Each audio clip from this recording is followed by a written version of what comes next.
வணக்கம் தோழிகளே.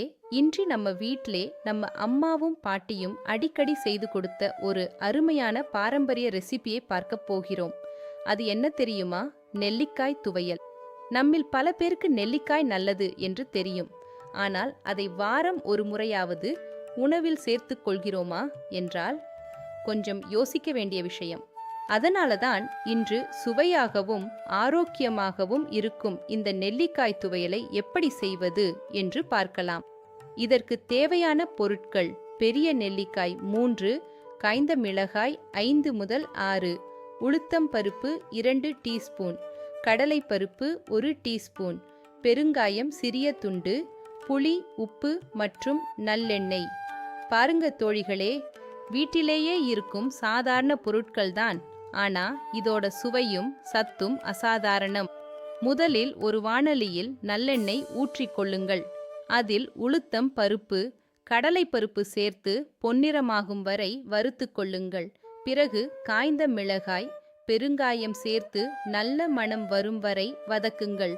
இவற்றை தனியாக எடுத்து வைத்துக் கொள்ளுங்கள். அதே வாணலியில் நெல்லிக்காயை விதை நீக்கி சிறு துண்டுகளாக நறுக்கி 2 நிமிடங்கள் மட்டும் லேசாக வதக்குங்கள். நெல்லிக்காயை அதிகமாக வதக்க வேண்டாம் தோழிகளே, அப்போதுதான் அதில் இருக்கும் சத்துக்கள் முழுமையாக கிடைக்கும்.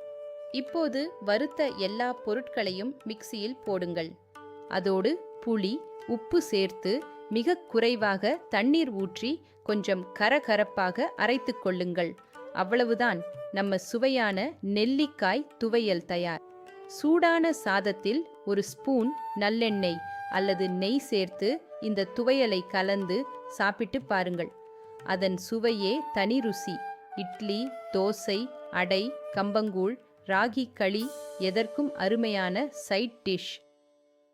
தோழிகளே, நெல்லிக்காயை அதிக நேரம் சமைக்காதீர்கள். அதில்தான் வைட்டமின் சி அதிகமாக இருக்கும். மேலும் நல்லெண்ணெயுடன் சேர்த்து சாப்பிட்டால் உடலுக்கு தேவையான சத்துக்கள் நன்றாக உறிஞ்சப்பட உதவும். நம்ம முன்னோர்கள் உணவையே மருந்தாக மாற்றி வாழ்ந்தவர்கள். வாரம் ஒரு முறையாவது இந்த நெல்லிக்காய் துவையலை செய்து பாருங்கள். அடுத்த வீடியோவில் சந்திக்கிறேன். நன்றி தோழிகளே. ஆரோக்கியமாகவும் மகிழ்ச்சியாகவும் இருங்கள். வணக்கம்.